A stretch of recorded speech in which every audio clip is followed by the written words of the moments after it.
For today's video mga kawalwal, ipapakita ko naman sa inyo kung paano magkabit or magpalit ng brake shoe ng ating Honda Click 160. Bago natin simulan ang video na ito, kung hindi ka pa nakasubscribe sa ating YouTube channel, baka pwedeng mag-subscribe ka na at i-hit mo na rin ang notification bell para updated ka sa aking mga susunod pa na video.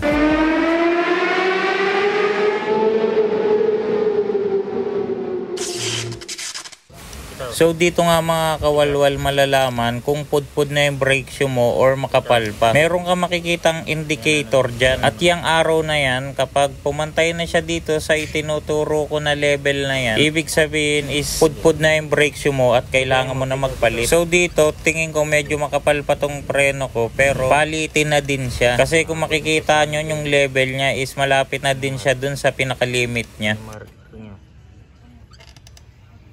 So dito nga natanggal na natin yung tambucho niya. At kasama na din yung swing arm. Hindi ko na lang na-videohan dahil wala tayong tagahawak ng camera kanina. Pero wag kayong mag-alala guys. Papakita ko naman sa inyo mamaya kung paano magkabit ng tambucho at swing arm netong ating Honda Click 160.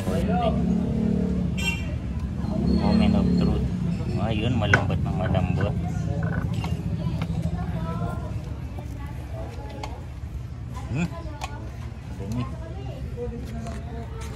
Dumi guys, ayan o.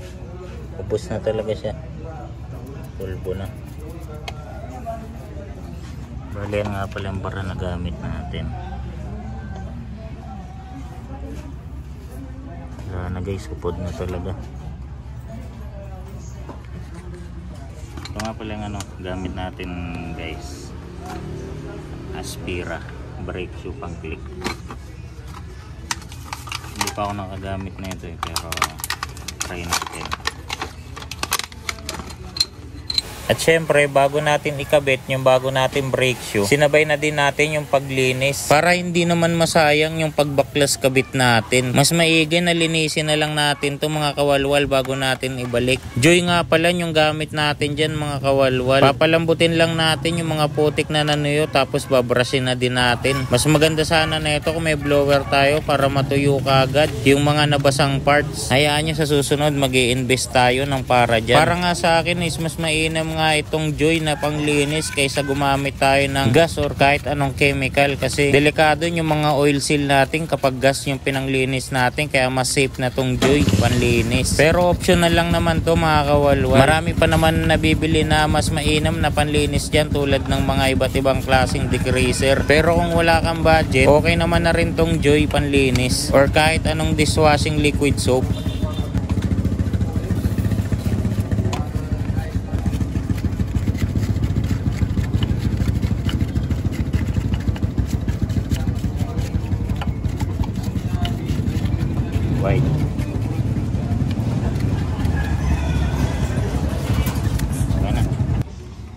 At dito nga mga kawalwal, sinabay ko na rin yung brake drum niya. Bali, inisprayan ko lang ulit yan ang tubig na may Joy or dishwashing liquid. Tapos binrush ko na lang din para matanggal yung mga naiwan at nakakapit na alikabok.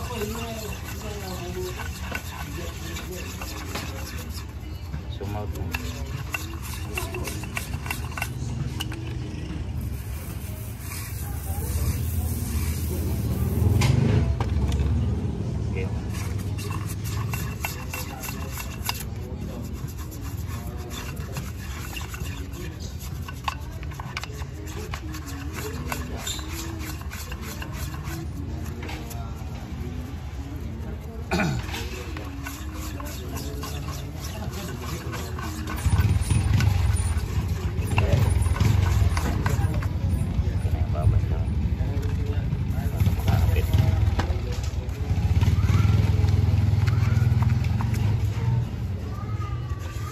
At syempre pagkatapos natin linisan yung brake drum natin, kinabit na din natin yung bagong brake shoe natin. Aspira nga pala yung tatak niyan dahil hirap nga ako makahanap ng genuine parts dito sa lugar namin. Pero sabi ng pinagbilan ko is parehas lang naman din sa stock yan. Kaya sumubok na rin tayo. At kung nakagamit na kayo ng ganyang brand, paki-comment naman sa comment section kung maganda ba yung performance niya. At syempre nilagyan na din natin yan ng high temp na grasa dahil common issue sa Click yung nag-i-stack up yung mags dito dito sa rear axle niya. Kaya mas maganda na lagyan natin to na high temp na grasa para sa susunod natin na pagbaklas is hindi tayo mamumroblema.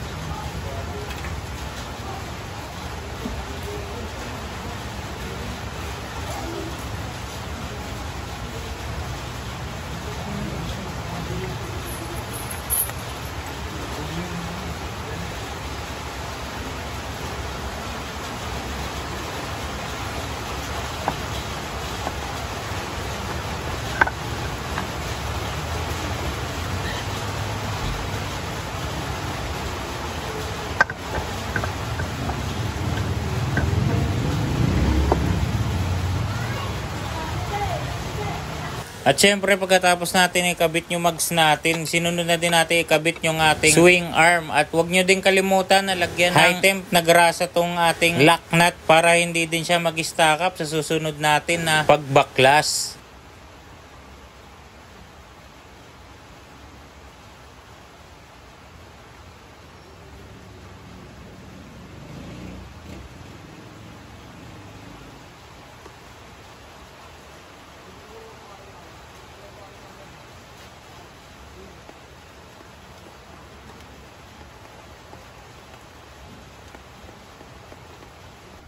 At sa pagkakabit nitong ating lock nut dito sa ating rear axle, siguraduhin nyo na nakasentro na siya bago nyo pihitin. Pihitin nyo muna ng kamay bago nyo gamitan ng impact wrench or kaya ratchet. Bali ako nga gumagamit ako dito ng torque wrench para sakto lang yung paghigpit natin. Dito sa ating rear axle, bali ang torque value na ginagamit ko dito is 118 Nm. At yan kung maririnig nyo, pag nag-click na siya ng ganyan, ibig sabihin yan is naabot na natin yung torque value natin na 118 Nm. At sa mga bolts naman natin sa swing arm, lalagyan lang natin yan din ng kahit anong klaseng langis para smooth lang siya ipasok. At syempre para sa susunod din natin na baklas ay hindi din tayo mahirapan. At gagamitan din natin yan ng torque wrench para safe yung mga tornilyo natin at hindi siya ma-over tighten. At hindi tayo mahirapan sa ating susunod na pagbabaklas. At syempre bago nyo ikabit yung mga bolts sa ating swing arm, make sure na gamitan nyo muna ng kamay para masigurado nyo na smooth talaga yung pagkakapasok niya at maiwasan natin ang pagka-loose thread ng ating mga bolts.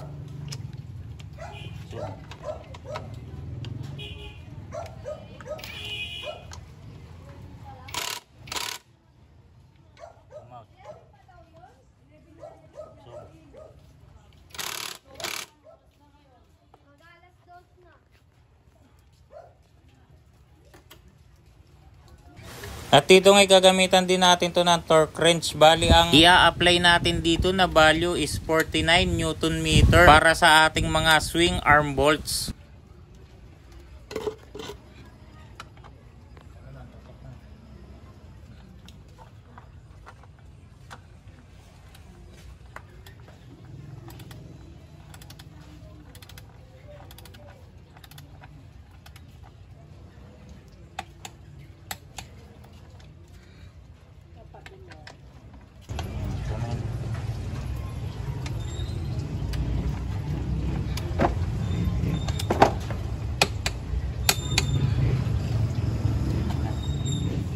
At dito kung makikita nyo nga mga kawalwal, nakaangat na nga yung kanyang indicator dun sa kanyang pinaka-limit level. At kung umabot ka nga pala sa punto ng video na to at kung may natutunan ka, baka pwede mo namang i-like na rin itong ating video at pakisubscribe na din yung ating YouTube channel kung hindi ka pa nakasubscribe. At i-hit mo na din yung notification bell para updated ka sa ating mga susunod pa na tutorial na katulad nito. Maraming salamat sa panonood mga kawalwal. Peace out!